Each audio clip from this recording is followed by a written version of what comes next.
Let me ask you something. How can philosophy help us question fundamental assumptions? What does it mean to do philosophy as a medical education professional? And which areas of medical education research would benefit most from a philosophical approach? Welcome to the podcast in which we question everything about medical education. This podcast accompanies the series on philosophy and medical education that I'm editing for the journal Teaching and Learning in Medicine. I'm Mario Veen, and today we will discuss the first article in this series. This article is called Problems No One Looked For: Philosophical Expeditions into Medical Education. I wrote it together with Anna Cianciolo, whose voice you will be hearing shortly. It appeared in the June issue of Teaching and Learning in Medicine, and it addresses the value that philosophy can have for medical education. Anna is the editor-in-chief of this journal and associate professor at the Department of Medical Education of the Southern Illinois University School of Medicine. I'm here with an Anna and an Anne. Anne Delacroix, also a very interesting last name, is an assistant professor at Research in Education, Faculty of Medicine, Vrije Universiteit Amsterdam in the Netherlands. She is a teacher trainer, and a researcher, and her mission is to stimulate teachers and students to have meaningful and reflective conversations. So we're all in a Zoom meeting, as I imagine many of you who are listening to this in 2020 are daily, and we all have to adapt to these times, but it may also be the perfect time to reflect.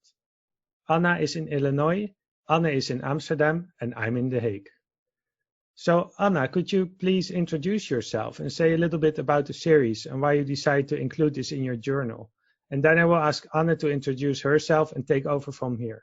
Because although Hannah Arendt said that thinking is about a dialogue between me and myself, I thought for the first episode it might be better to ask someone else to moderate. But let's start with Anna. All right. Well, I'm thrilled to be here and chatting with you. I come to the field of medical education from the outside, you could say. My training is in human factors, and my field wasn't medicine. It was military leadership and professional development. So I come at the whole field of medical education from a completely different angle, and it's raised a lot of interesting questions for me about why things are done the way they are, and what kinds of approaches might be more useful. And I'm also someone that really enjoys weaving together perspectives from different fields. So I read very widely. There was a time when I was part of a workshop and we were asked to draw a picture of our literature review strategies. And a lot of people had flow charts that kind of mapped what a systematic review flow chart might look like. But I had drawn an octopus and the arms were reaching out to all these different fields. And there was poetry and history and geology and literature, just all these different perspectives that I like to bring to bear. And of course, philosophy is one of them too. So the series, I think, what really struck me when you approached me, Mario, about the possibility of doing this series was an opportunity to do some weaving, to bring other fields to bear to the problems that we're trying to solve in medical education. And I see the readers, I envision that the readers of Teaching and Learning in Medicine are mostly practitioners with a scholarly bent who have practically inspired problems that they want to think deeply about, that they want to solve.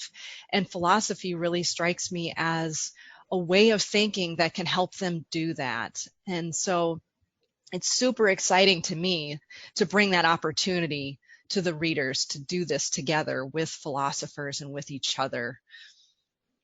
Wow, great. Thank you. And I really love working on this article with you, and I'm really looking forward to the series. Anna, I now officially transfer the host privileges to you, as we do in the Zoom meetings sometimes. But could you say something about yourself first?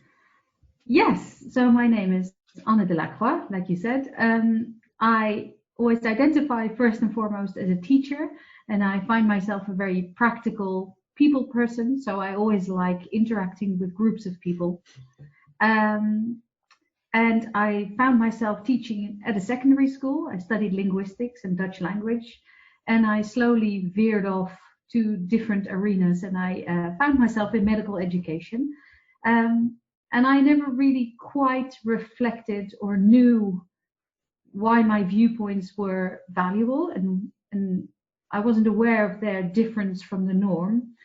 But I did notice that there was a new sound coming from me that people weren't used to around me in medical education.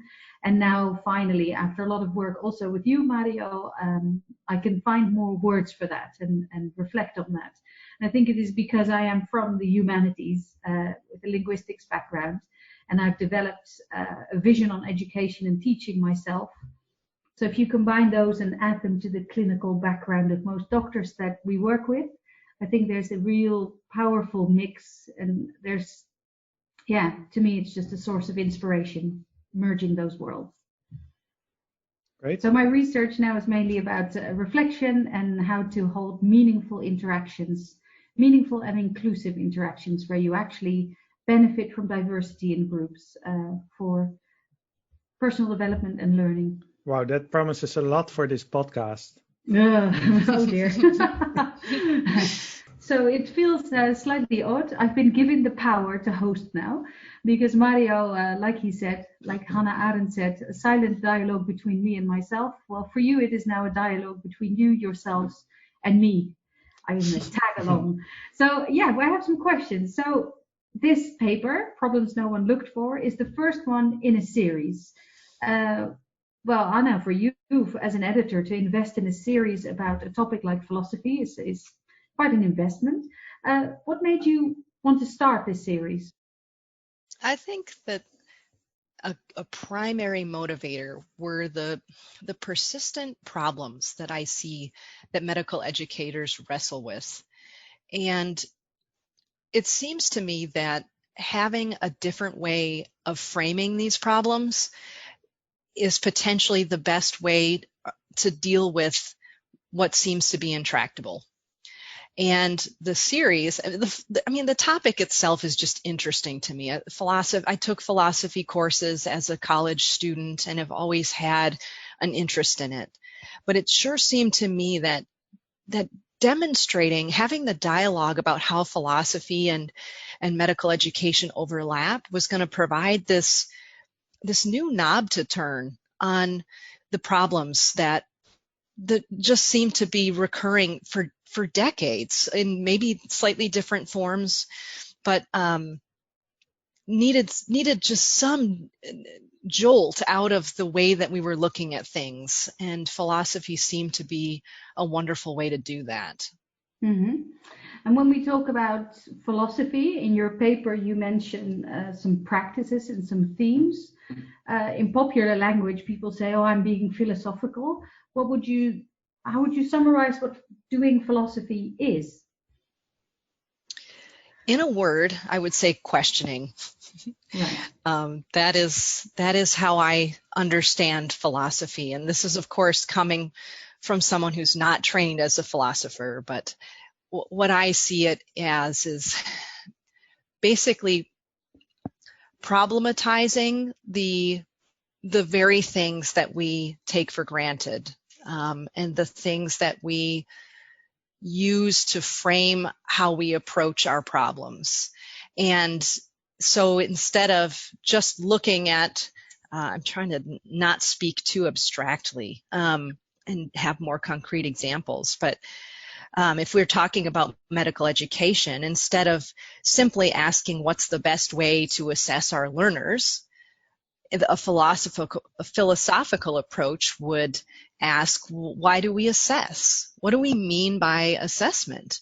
And that kind of analysis, I think, is a signature or hallmark of what it means to be philosophical. Right. Mario, do you agree? Do you have anything to add?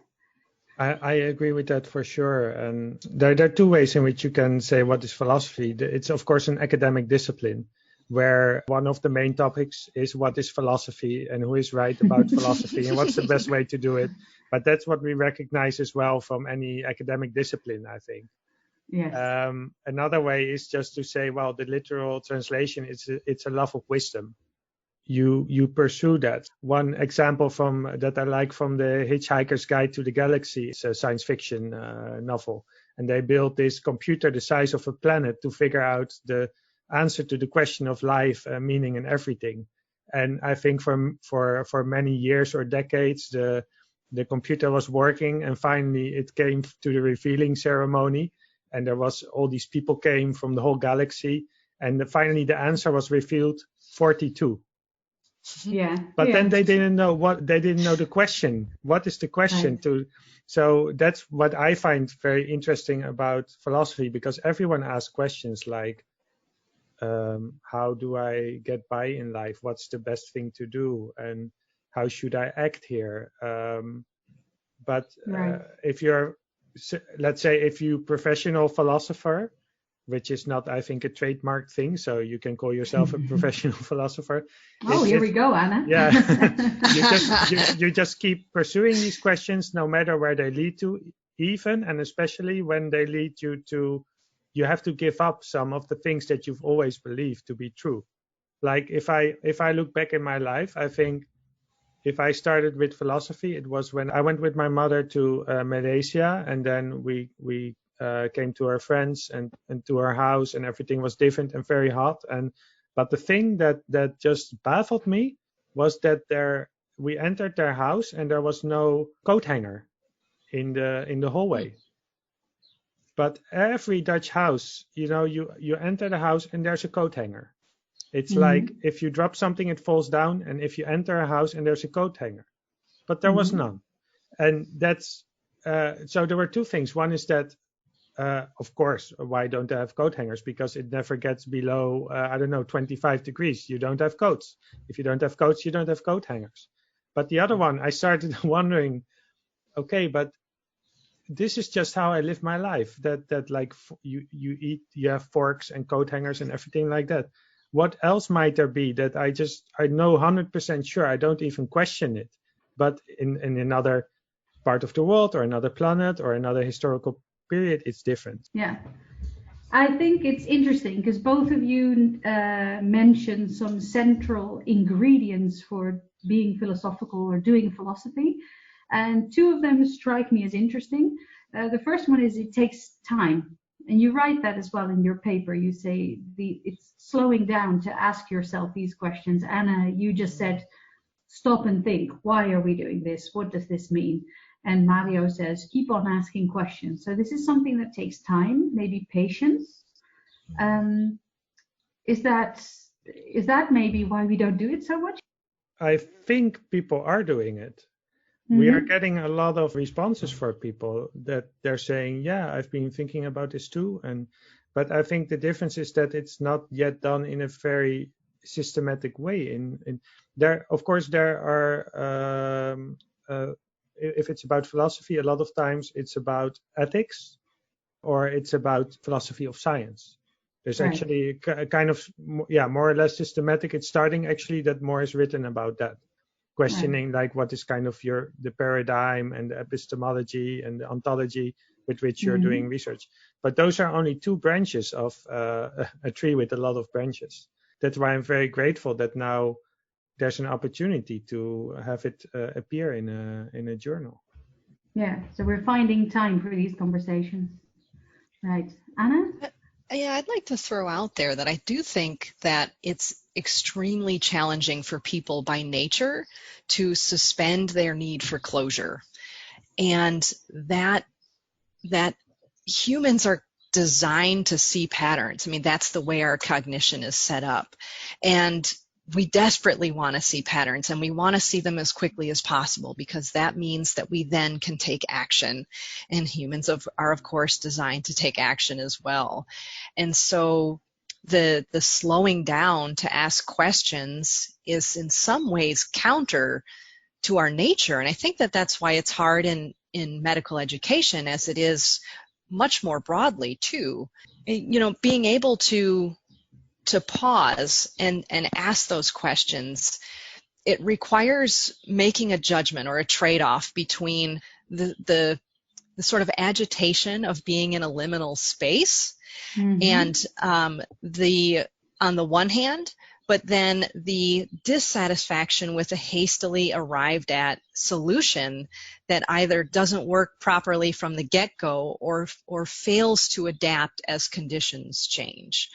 Right. And so there's just so much pressure, I think, on that people put on themselves and that's placed on them from outside to make decisions quickly. And that's what makes the slowing down challenging. But if we can create a safe place to do this kind of thing, to slow down, as well as like with the series, to provide some tools and perspectives and ways of thinking that can help people get started with that, to make it feel like it's accessible. Because that's the other thing that I was thinking of. It sounds so attractive, but maybe we haven't been taught how to do this. I mean, Mario said that intuitively he found differences to his own norms and values and customs. He found them interesting, whereas a lot of people might experience a sense of discomfort, and will then say, this is odd, this is weird, this is different, no.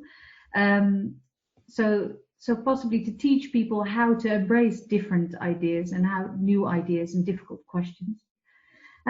Which is why your paper is brilliant, I think, is very useful as well. So this discomfort with philosophy, I know that Mario, when we did work together, we encountered some of that. Can you philosophize about that? Well, the article that we also quote in our paper is that doctors, but also teachers, have to be able to deal with ambiguity, and that's very uncomfortable. And there's philosophers like, for instance, Martin Heidegger, who speaks about being able to face your own existence, but also that your existence is final. And another example is the book that we also mentioned, which is, I think, a great philosophy book written from, not as a philosophy book, but that's When Bread Becomes Air by Kalaniti. And at one point he speaks about performing surgery and the dilemma of if you handshakes a little bit, you want to. I don't have a medical background, which is becoming painfully obviously now. But if you move 1 millimeter to the side, you cut, instead of the tumor or the bad thing, you cut out the language center of the person. So I think this is the kind of uncomfort that fortunately philosophers are able to, like me, are able to avoid. But it's kind of being at the limit of existence, being, okay, that sounds very dramatic. It means like allowing yourself to be in a space of ambiguity, which like children are all the time. And I taught philosophy to children sometime, and I loved it so much. And what I always told them is that it's like you have the childlike curiosity on the one hand, but children's questions to adults are often very uncomfortable. Where do we come from? Why is this? The questions that children ask. But then the adults have the kind of, I would say, the kind of discipline or integrity to pursue something like that and make it into a book. So if you can combine those two, that's very good. But it's like, it can be very uncomfortable, especially if you ask questions that people say, why are you asking these questions? Because we have this answer already. Like, I know you and I, Anna, we had these reactions sometimes when we wrote articles like about reflection or about empathy. Like, but there's evidence for this already. So that makes it also, that's like Socrates is the figure, of course, that everybody knows. Socrates is walking up to people, that somebody's going to the courthouse. Why are you going to the courthouse? Yeah, I'm going to sue my father. Why? Yeah, well, because he did this to me and because that's just. And that should be the end of the conversation. But then Socrates asks from, oh, wow, I'm so happy to meet you because I've wondered about this justice thing for all my life, and I've never met someone who actually knows what it is. So please explain, I'm all ears. And then, of course, the person finds out that what their concept of justice is, not holding up to, in this case, Socrates' questioning. But of course, we all know what happened to Socrates. He was put to death for polluting the minds of the youth. It's about asking the question that may be uncomfortable or that no one wants to think about.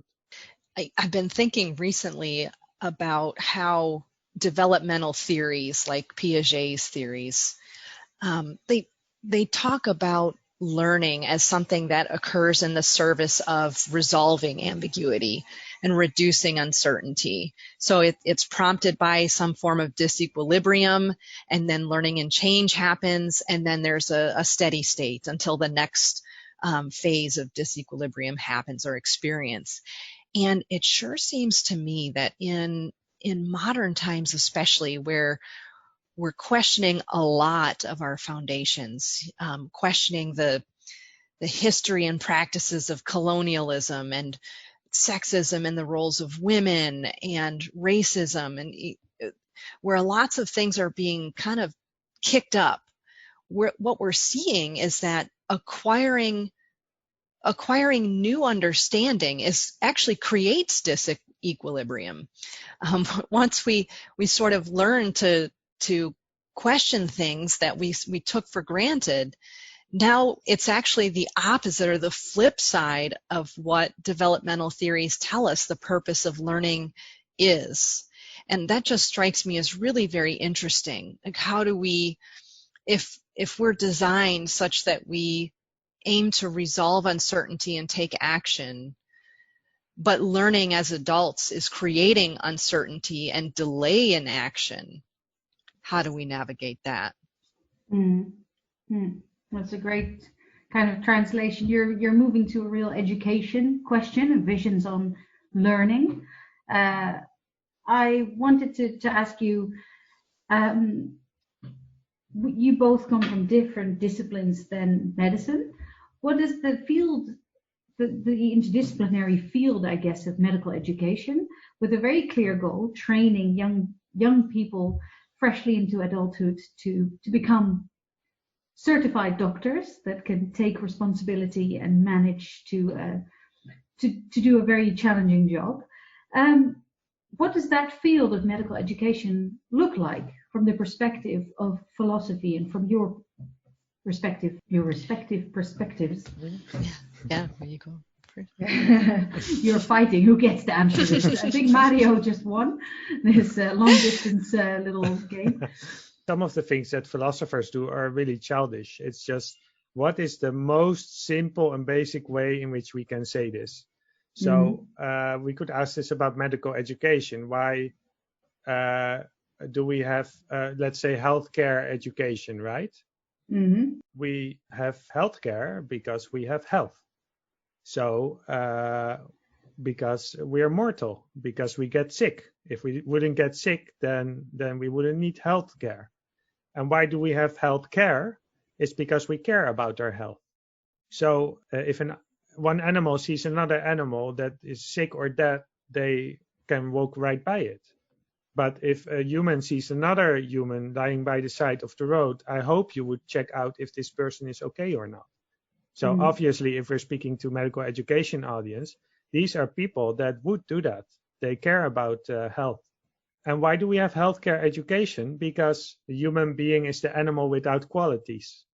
So we don't have the speed of a cheetah. We can't fly. There's many things we cannot do. If we really want to accomplish something, then we have to learn it. So that's why we need education with the whole system of technical things about it. Then, of course, why do we have healthcare education research? Is because there's no given answer to how to organize that. So we want to have doctors in our society. We have a social contract with society, a lot of resources, time, and talented people that maybe could do many other things are instead doing healthcare. And in order to do that on a large scale, we have to give something. We have to kind of have a guarantee or a trust of society that we have to honor. This is just a very simple description of healthcare education that I think, yeah, who wouldn't agree on that? But what it gives me is that if I'm doing research, I want to know that my research actually contributes to this goal. So it doesn't just contribute to, having a nice publication or answering the research question, which is also good. Ultimately, it should have, in however small way, it should have something to do with taking care of health through research, through doctors, through like this whole detour. If we think about physics, for instance, I think physics has a pretty clear mission and idea of how to accomplish that. But medical education, what is it that is the ground for it or the anchor for it?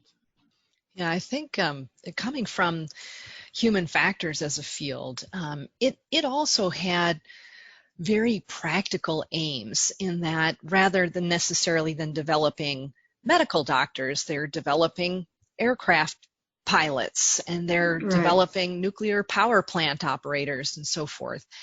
And it's coming to medical education with that lens, I see that it's this very curious approach to developing practitioners with a higher let me step back for a second. It's developing practitioners who are demonstrating certain performances in the business of improving healthcare and caring for people. And what I see is that medical education applies a higher education and very knowledge and classroom oriented model to producing these practitioners and performances. And it's very, very curious to me because having worked with the military for over a decade, they had a very performance oriented model as well. And their training approaches were very performance oriented as well. So while there might be classroom instruction, the primary focus of education was getting people into the field and doing things, becoming the person who was going to do the things that a leader does. And then the knowledge component was supporting rather than the central part of it. The model for physician expertise that seems implicit in our standardized certification testing and in the ways that the hierarchy sort of emerges or plays out is that an expert physician is someone who knows a lot of things, and then doing happens as an output of knowing. And so that's a very opposite approach of what I've seen from the human factors perspective. Mm-hmm. So in the article, when we chose the example of the teach back, the resident not demonstrating teach back, that example was not an unfamiliar example in my own experience, in that there was a performance deficit that was very easy to think about as a knowledge deficit or a training deficit, when in fact the picture might be a lot broader than that. Mm-hmm. So I guess in a nutshell, when I approach medical education from a human factors perspective, a lot of the time I'm pausing to say, well, what is actually going on when we are talking about learners doing things or teachers doing things? What is really happening? Has anyone ever looked, or have we just had blue ribbon panels and Delphi studies and things like that to get at what our understanding is of what an expert physician does and knows? And I think that if we had a performance orientation, not in the evaluative sense, but in the doing sense, that it would expose a whole lot of things that we do not see or take for granted in terms of what's actually happening in medical practice. And that would be a great place to start when defining our learning objectives and what it is that we expect an expert physician to be and do. Which, by the way, is a very philosophical question. What is happening? We also quote Wittgenstein in the paper where he says the philosophy's treatment of a question is like the treatment of an illness. And there are many similar, it could be like you were just speaking about how a doctor approaches a patient with some illness. What is actually going on? What is happening here? Am I missing something? How should I look at this? Is it, in a way, it's also using your own experience and your own thought wisely and taking time to investigate yourself and your thoughts. Whereas my observation of medical education would also be that there's a lot of value given to evidence in the sense of numbers and countable outcomes. Whereas sometimes the question like you pose, is this working? What is my gut feeling? What is actually happening? Those questions are possibly also a very good start for any kind of analysis. Mm-hmm. Right. And something I really like about that is that being philosophical about medical education excludes no one. So anyone who has questions about why is this not working? Wait, what is this? and then stepping back and back and back. Anyone can do that. So we're not leaving medical educators out who aren't trained in philosophy. It's actually an invitation to join in screwing around like kids and asking questions about everything. Yeah. And that, I think, is the most promising aspect about being philosophical in medical education. Yeah, inviting everyone to become the 10-year-old Mario who sees something he's not used to and going, hey, hang on.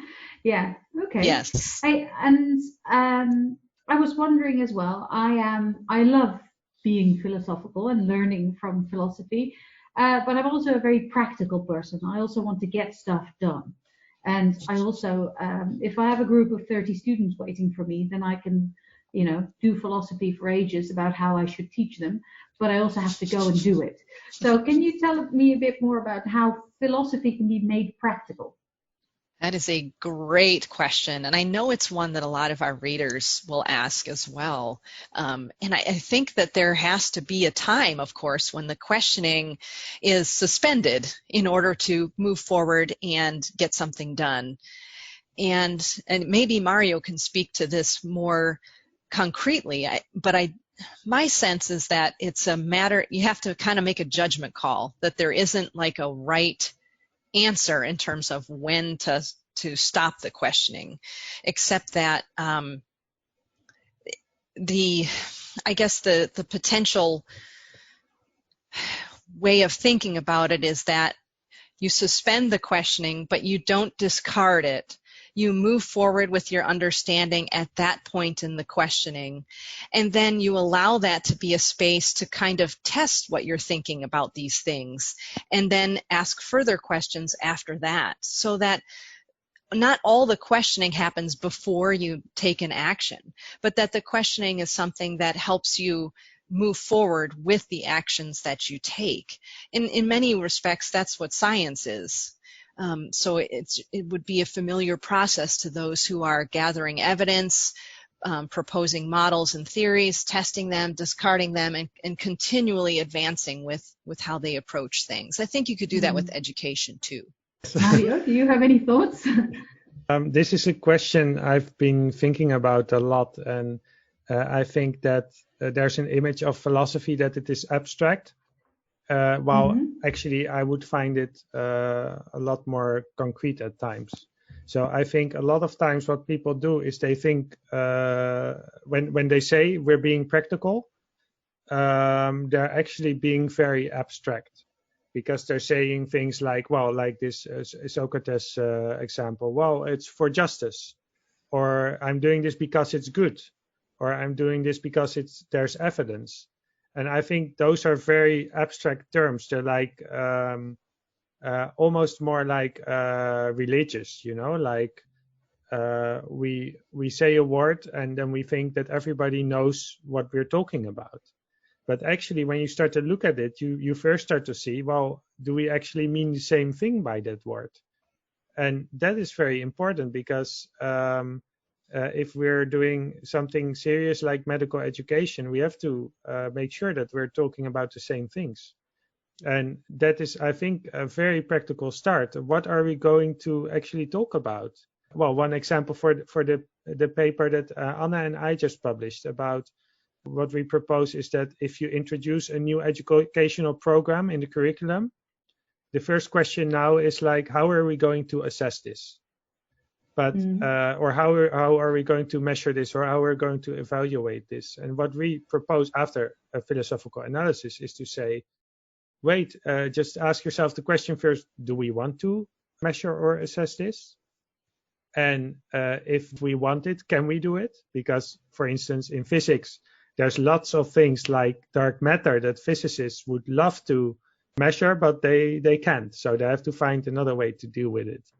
And I think that's very practical, because then if you're going to say that something like empathy or reflection or professional identity formation is important in your curriculum, then you're actually doing something meaningful with it. So I think more than the opposition between abstract and practical, I would say that it is about asking what is meaningful.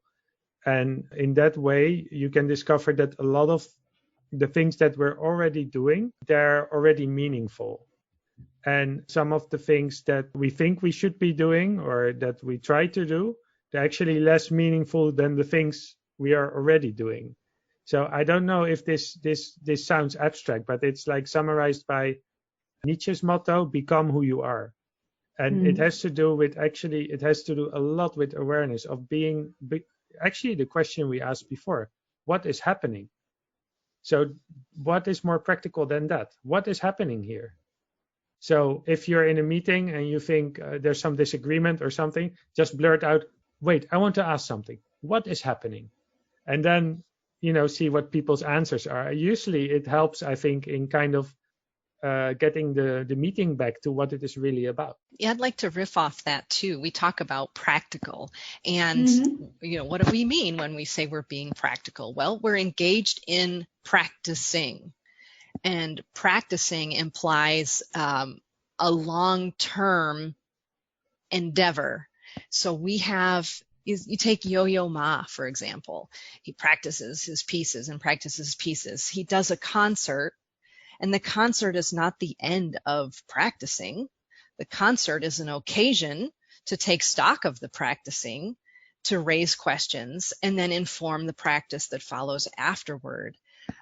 So I think if, when we have questions about how useful is the questioning to what it is that we're trying to do, that question may stem from having this sort of duality or sense of either or about questioning and doing, when the questioning is the doing. And anyone who is an expert who has spent those 10,000 hours practicing recognizes that the practicing is the doing, and the doing is the practicing. And so being philosophical about medical education, it is in fact a practice, and the practical potential outcomes that it has is having a more informed solution to a particular problem that you're trying to solve. And that, of course, may give you some staying power with respect to how long that solution lasts. And if not, it gives you a framework for approaching what to do next when it doesn't. And that, I think, is some real power there. I don't think you should be doing philosophy all the time, but there are some fundamental dilemmas in medical education and in medicine that have been there for millennia. So I don't think we're going to solve them with one research project or something. So it means you have to keep answering questions about ethics, about the relationship between theory and practice, about the relationship between we want trainees to approach their patients as, unique human beings, but at the same time they have to rely on statistics. And I think it's almost like the question you have to ask yourself every day: what am I going to eat for dinner? It's a very important question and something to really think about every time, and your answer will be different every time. So I think it's what is very important in philosophy and medical education, and this is something that is actually where I see it's also a dialogue with philosophy. So it means that some people in philosophy can learn something too from it, is this dialectic, this going back and forth between doing something and thinking about it. So what is the time where we have to stop and ask ourselves questions, but also we have to continue to act again, because we need both. So one quote that illustrates this is from Jean-Paul Sartre in his book Nausea, where he says, "This is what I have been thinking. For the most commonplace event to become an adventure, you must, and this is all that is necessary, start recounting it. This is what fools people. A man is always a teller of tales. He lives surrounded by his stories and the stories of others. He sees everything that happens to him through them, and he tries to live his life as if he were recounting it. But you have to choose to live or to recount." So we have to do things. We have to be practical. We have to perform. But at the same time, we have to ask, what is the story we're telling ourselves about it? Because we are always telling ourselves a story about it. And as I once saw on a bumper sticker in the United States, if you haven't changed your mind lately, how do you know you still have one? So it's like kind of like practicing theoretical hygiene. So you build up an immunity against getting stuck into your favorite theory or your favorite practice or something like that. So listening to you two talk with lots of examples, from bumper stickers to quotes from famous philosophers to experiences in the medical education field, I think you can definitely fill a series about this. And I want to move back to your article, because that was the kickoff of the series of philosophy and medical education. What I admire about your first paper is that you have kept the richness and the complexity of all these questions you've just addressed. And at the same time, it's quite a succinct paper with a few practices, a few themes, central themes, 5 of them. Was that, how was it to write such a simple paper about such a complex thing? We took our time. Yes. Oh, you did. Yeah. And what do you think is the biggest takeaway that you hope? What is the biggest message, or the most important message you want people to take away after reading this paper? If I learned that my medical educator readers read this article and said, I could do this, I would be thrilled.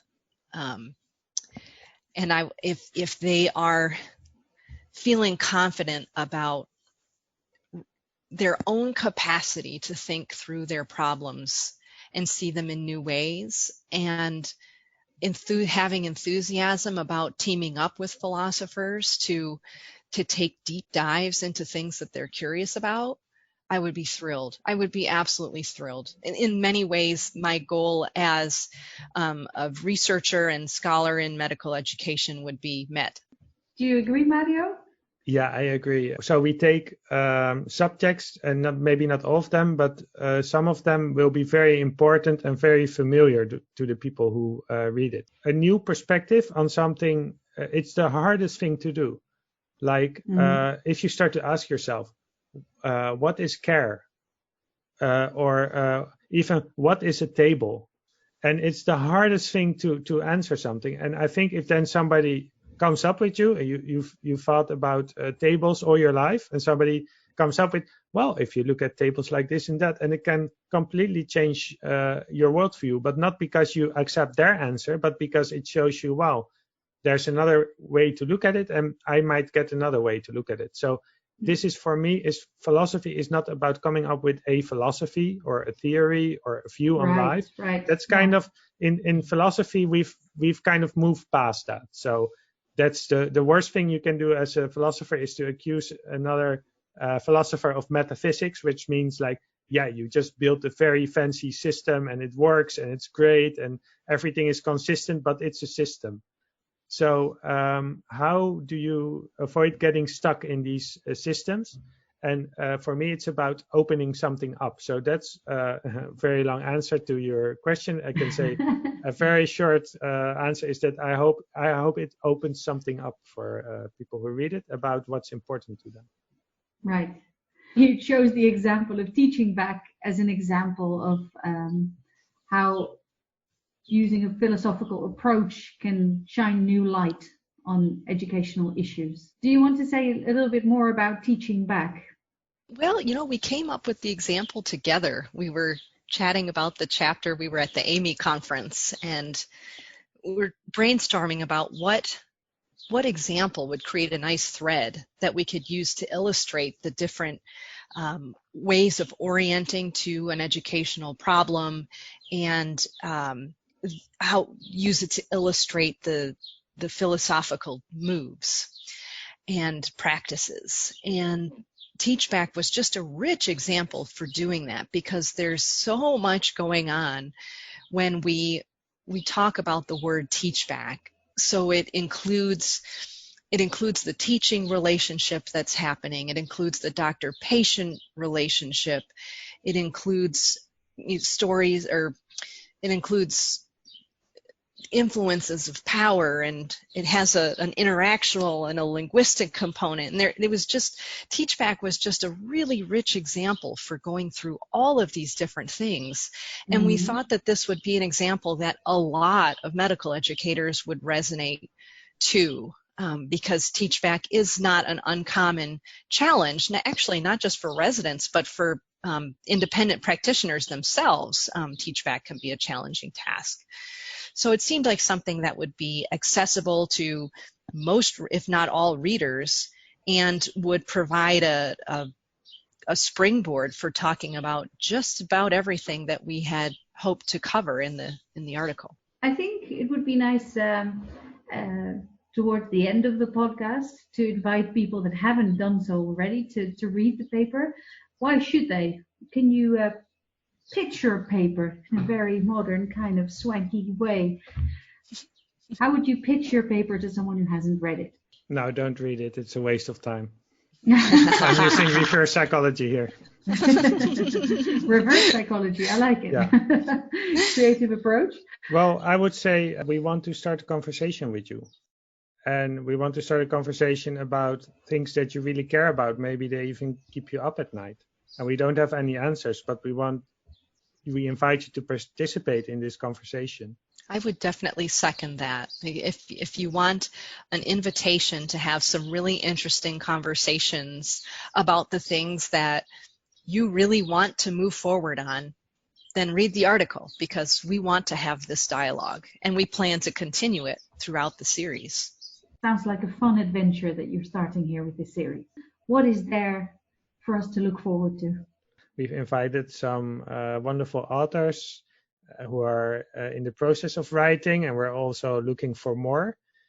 Sometimes it's a philosopher and a medical education person. By the way, I keep noticing sometimes I say magical education. So magical education. One issue will be about the relationship between teaching and learning. Because it seems the most obvious thing that teaching causes learning, but Gert Pista and Marije van Braak don't seem to think so. So that's one area that we'll get into.